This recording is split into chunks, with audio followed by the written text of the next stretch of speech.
Hey guys, it's Lennon. Today I want to do a very fun VR to Mags Black. I will leave her channel link below. She's just gotten back to YouTube and I'm so happy that she's back.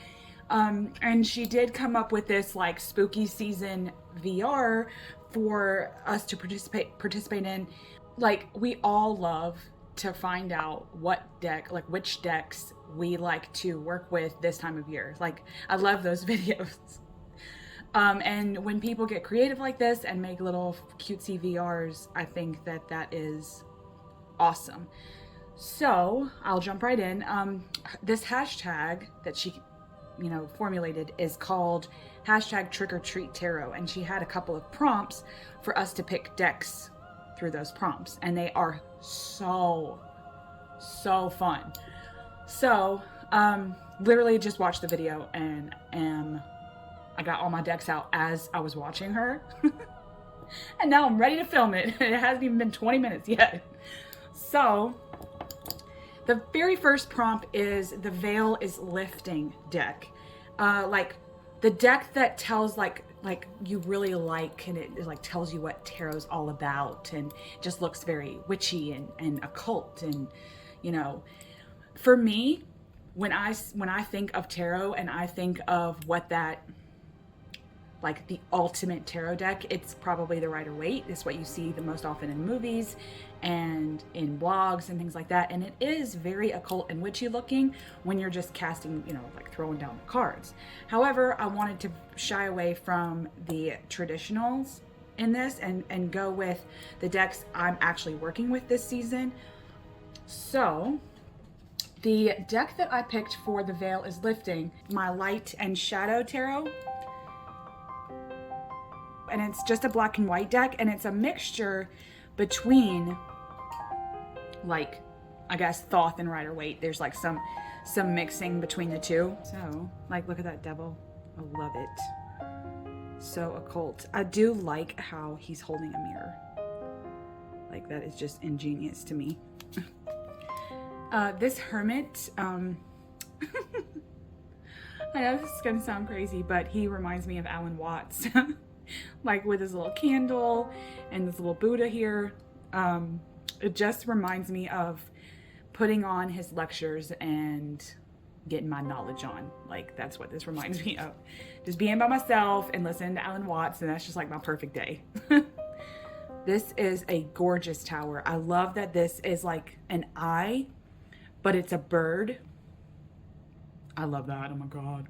Plus, all the figures in this deck have like nice bubble butts. Beautiful. Three of Swords. Strength. Love this. This is the Universe card. I love that this is like a turtle with a fetus. Love it. And then this actually looks like a lemniscate, but it's actually a glyph of the goddess, which I appreciate. And I do like how, almost like the Thoth, there's the planetary astrological association, symbols on there. Look at how beautiful this moon card is. I just cannot get over this. And this is my absolute favorite card of the deck. It's the Death card, and it's called the Endless Dance of Death. So beautiful. I love the trees and the people dancing. It just reminds me of my favorite, classical piece called Dance Macabre. I mean, it's just so, like, I bought this deck for this card. So anyways, okay, the next one, I'm taking too long here. The next prompt is the Guising Glow Up deck. And I think that she was getting, there was like a play on words like costumes and getting dressed up and actually disguising yourself for Halloween, which goes back long time in terms of superstition and tradition. And the deck I picked for this is the Dark Goddess, because for me, it's not so much that the goddesses are disguised, it's that they wear many faces. I think that since time began, the goddess has worn a face specific to cultures and time periods and whatever like the systems are doing in terms of government and in terms of religion and things like that. Throughout the course of time, the goddess has worn many faces. And I think that this deck tells us that. I love this card, the Norns. I have a high love for all of the traditions of the fates, like the 3 fates. And there's just something about this deck that does remind me of Glowing Up, because I think that this deck allows us to revere whatever goddess it is for us. And I think that there are cultural, goddesses, but I think that overall the goddess is one, like one goddess, and she's just wearing a whole bunch of masks. And to fit whoever needs her. And I love that about this deck. It does remind me of that. And I don't know, maybe I'm wrong in that, but I just think that this is the ultimate goddess wearing a whole bunch of costumes, and not in a trick way. I mean, in the most respectful way possible, because I hold lots of reverence for the goddess as a whole. So, and we must all respect all these goddesses. But I love that card. Oh, okay. So that was my Guising Glow Up deck. The next prompt is stepping out into the darkness. And I think of like going to fun houses and like really wanting to get spooky. Like that's what this prompt made me think of. So I got out for this prompt my tarot of Vlad Dracula, because this is like my ultimate spooky deck. I mean, I have not lots, but I have a few spooky decks. But in terms of stepping out into the darkness and wanting to get scared and, like wanting to go get like those jump scares and things like that. My sons love to do that for some reason. But this is that deck. I mean, it goes through the life of Vlad Dracula and, like Transylvanian history and things like that. I absolutely love this deck for this time of year, because it does get me like, look at that. It does like, it doesn't scare me because I don't get scared from things like this, but it's one of those that, you want to read in like a dark room and, have a whole bunch of candles going and things like that. So this is really fun for when you want to get spooky with it. So love this for the stepping out into the dark. All right. The next is the Haunted House deck. And ironically enough, I have the Haunted House Tarot. I absolutely love this deck. There's something about this that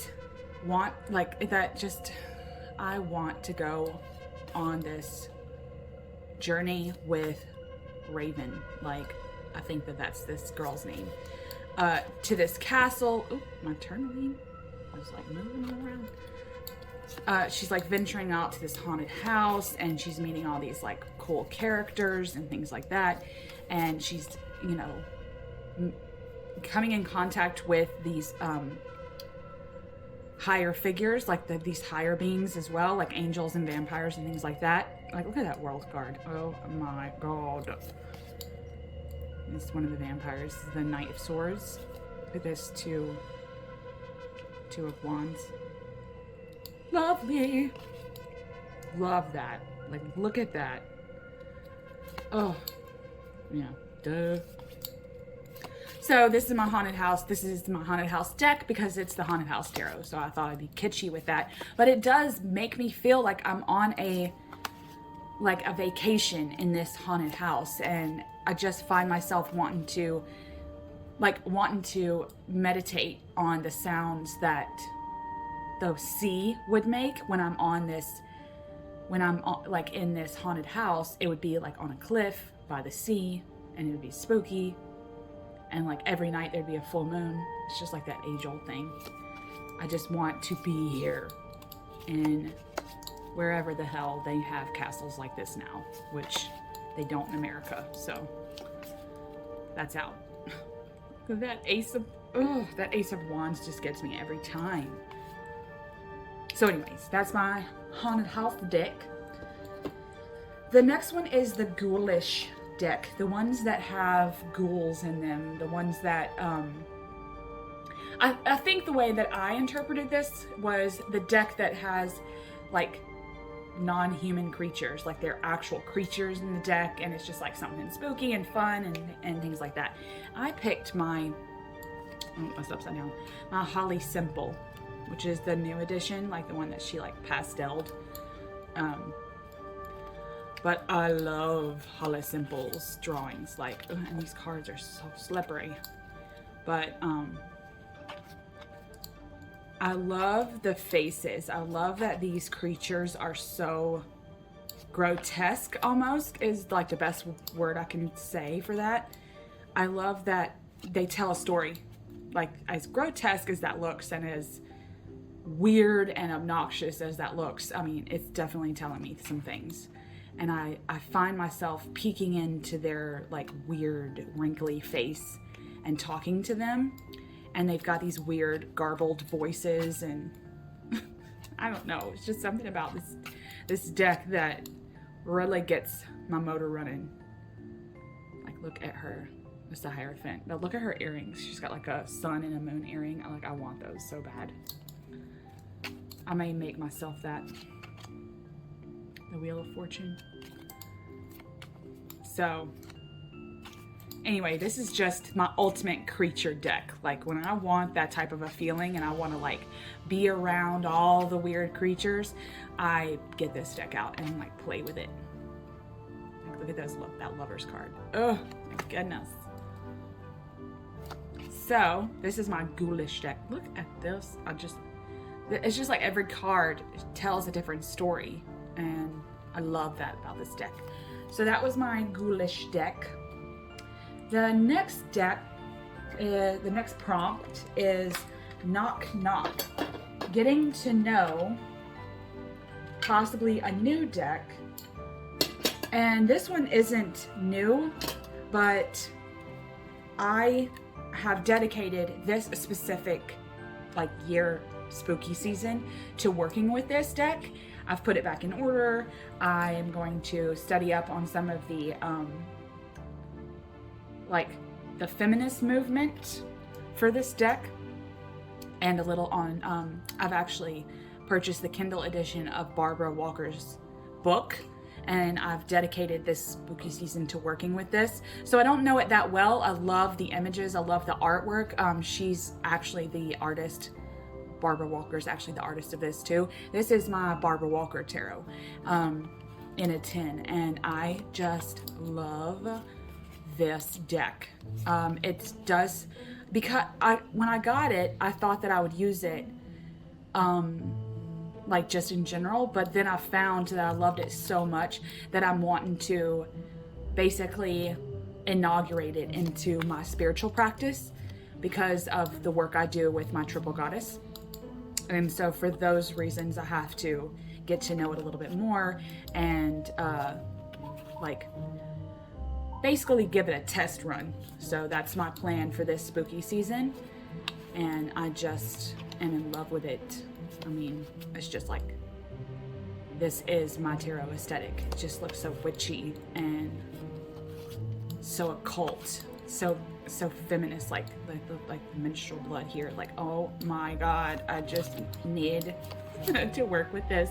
So I'm excited to get this out and play with it in this spooky season. So that's my Knock Knock deck.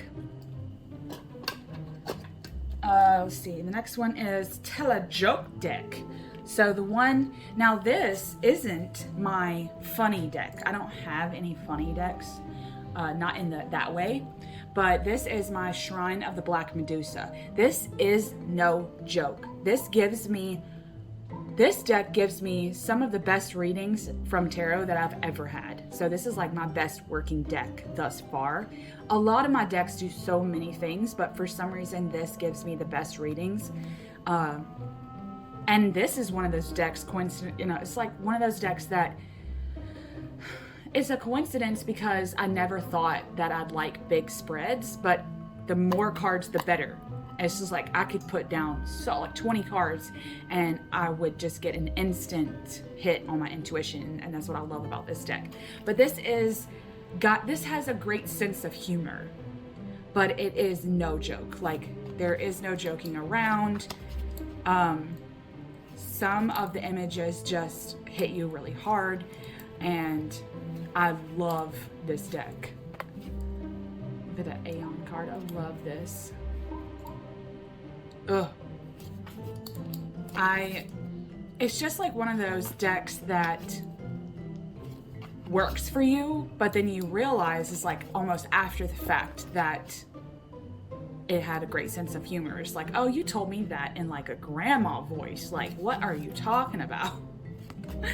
So I do love it for its ability to tell you things in a real hard-hitting way, but then after you've gotten the lesson in things, it's like, oh, that was kind of a cool way of trying to get me to, get back my senses. So I love it for its ability to have a good sense of humor,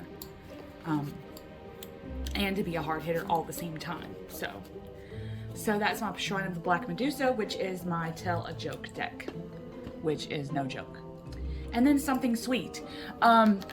Actually, I'm going to be a little cheeky here because this is the exact deck that I would have picked for this prompt, and it's the one that she picked. I don't have a lot of cutesy decks, but this is my ultimate inner child deck. Like, this is the deck that I work with my inner child. And at Halloween, we all, those of us who participated in Halloween shenanigans, this is the time that I think back on all those costumes, like look at old pictures of what I used to dress up as and things like that. And so I do kind of work with this deck this time of year. But I love studying the symbols in this deck because the butterflies mean something, the castles mean something, the flowers mean something. It's like everything has its own like way of telling the story of the card, and I love that about this deck. But for nothing else, I get this out like with all my like toys and things and just start playing with this. I love to look at, I just love to look at these pictures, find all the little creatures and the plants and the hot air balloons.